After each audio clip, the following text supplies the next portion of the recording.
Nomor pertama, langkah awal yang dilakukan dalam perumusan kebijakan pengembangan penyuluhan kesehatan yang sudah ada, yaitu A. Penyiapan bahan atau data informasi. B. Pengolahan dan pengkajian data atau informasi. C. Penyusunan kerangka acuan. D. Perumusan konsep kebijakan. E. Kesimpulan, rekomendasi, atau saran. Jadi langkah awal yang dilakukan adalah C. Penyusunan kerangka acuan. Berikut pembahasannya. Perumusan kebijakan pengembangan penyuluhan kesehatan yang sudah ada. Yang pertama adalah menyusun kerangka acuan, kemudian menyiapkan bahan atau data informasi, lalu pengolahan dan pengkajian data atau informasi. Yang terakhir adalah perumusan konsep kebijakan. Nomor selanjutnya, 1. Uraian mengenai apa pengertian dan output yang akan dicapai. 2. Kapan kegiatan selesai. 3.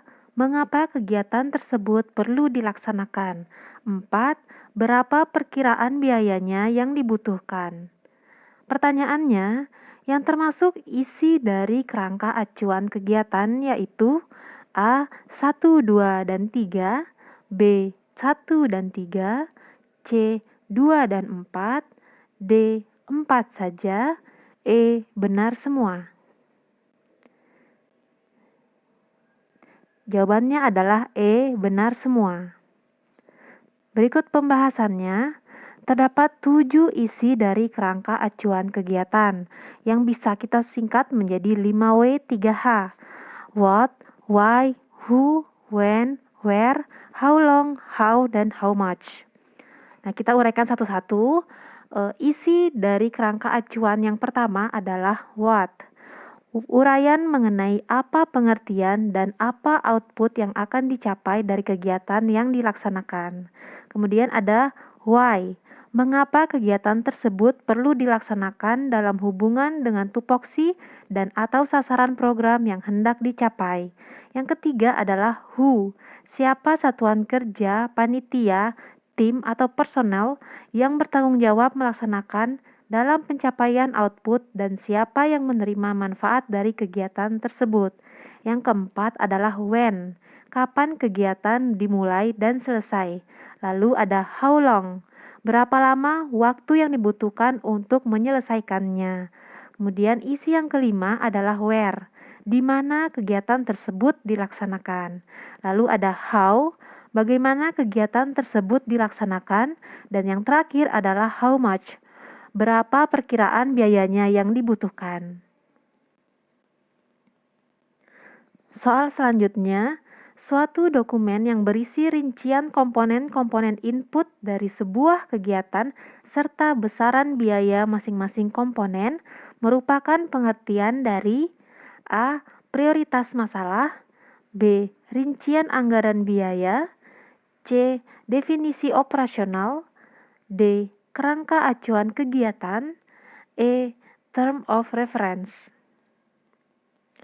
Jawaban yang tepat adalah rincian anggaran biaya. Karena untuk pilihan D dan E, kerangka acuan kegiatan dan term of reference itu sama saja. Nah, berikut ulasan lengkapnya. Rincian anggaran biaya atau yang biasa disebut dengan RAB adalah suatu dokumen yang berisi rincian komponen-komponen input dari sebuah kegiatan serta besaran biaya masing-masing komponen. Kita ke soal berikutnya. Dalam format kerangka acuan kegiatan, penjabaran tentang dasar hukum dan alasan kegiatan dilaksanakan termasuk ke dalam komponen A. Latar belakang, B. Kegiatan yang dilaksanakan, C.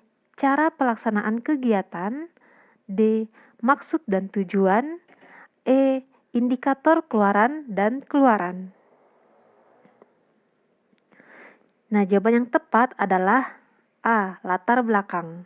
Jadi di dalam latar belakang itu terdapat dasar hukum dan alasan kegiatan dilaksanakan. Kita lanjut soal dulu.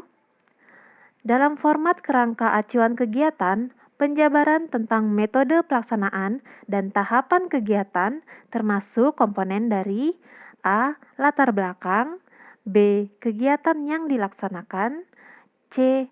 Cara pelaksanaan kegiatan, D. Maksud dan tujuan, E. Indikator keluaran dan keluaran. Jadi termasuk komponen dari cara pelaksanaan kegiatan. Soal berikutnya, dalam format kerangka acuan kegiatan, penjabaran tentang uraian kegiatan dan batasan kegiatan termasuk komponen dari A. Latar belakang, B. Kegiatan yang dilaksanakan, C. Cara pelaksanaan kegiatan, D. Maksud dan tujuan, E. Indikator keluaran dan keluaran.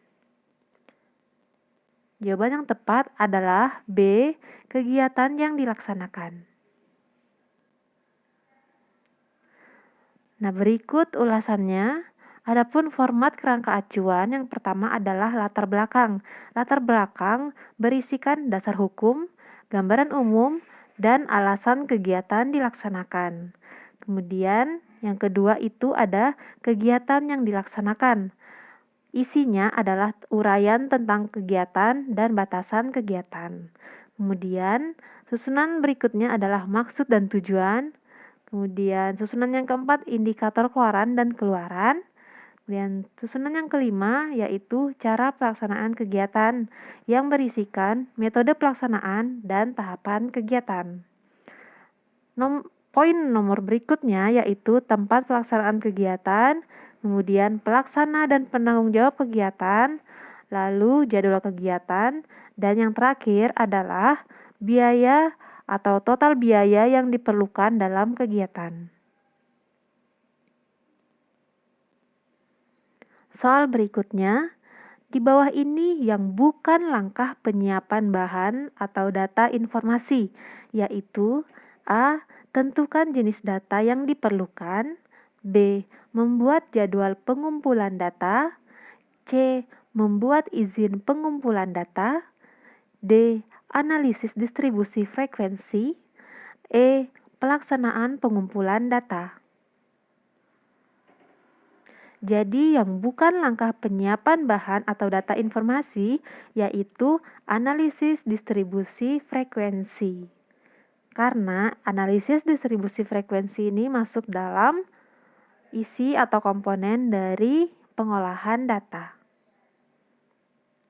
Nah, di sini ada pembahasannya untuk penyiapan bahan atau data informasi.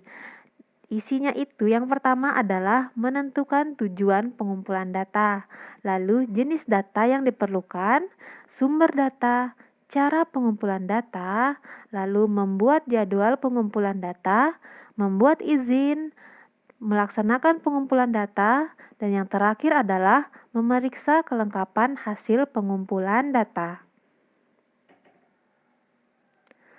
Kita lanjut ke nomor berikutnya.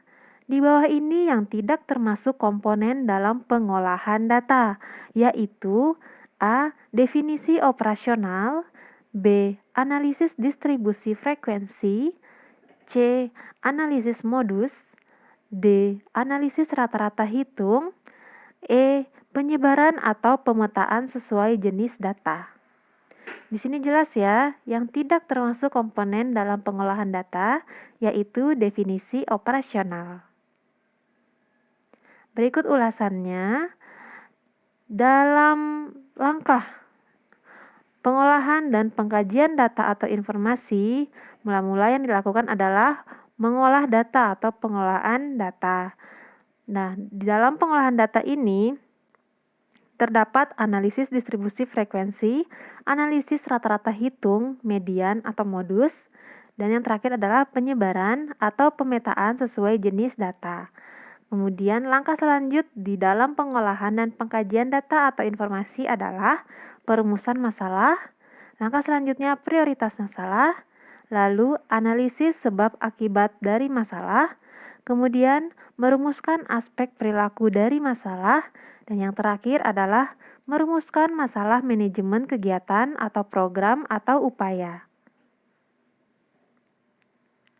Soal selanjutnya, Komponen dalam perumusan konsep kebijakan adalah sebagai berikut, kecuali A. Pendahuluan, B. Tujuan, C. Kebijakan, D. Pelaksana atau penanggung jawab, E. Pengolahan data. Berarti yang bukan komponen dalam perumusan konsep kebijakan adalah pengolahan data. Nah, di sini kita bisa lihat isi dari perumusan konsep kebijakan. Yang pertama adalah pendahuluan atau latar belakang.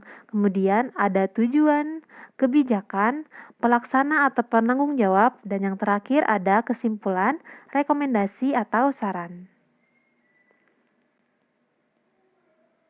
Nomor selanjutnya, salah satu isi dari kerangka acuan kegiatan adalah unsur perkiraan biaya atau how much. Penjabaran lebih lanjut dari unsur perkiraan biaya terdapat di dalam A.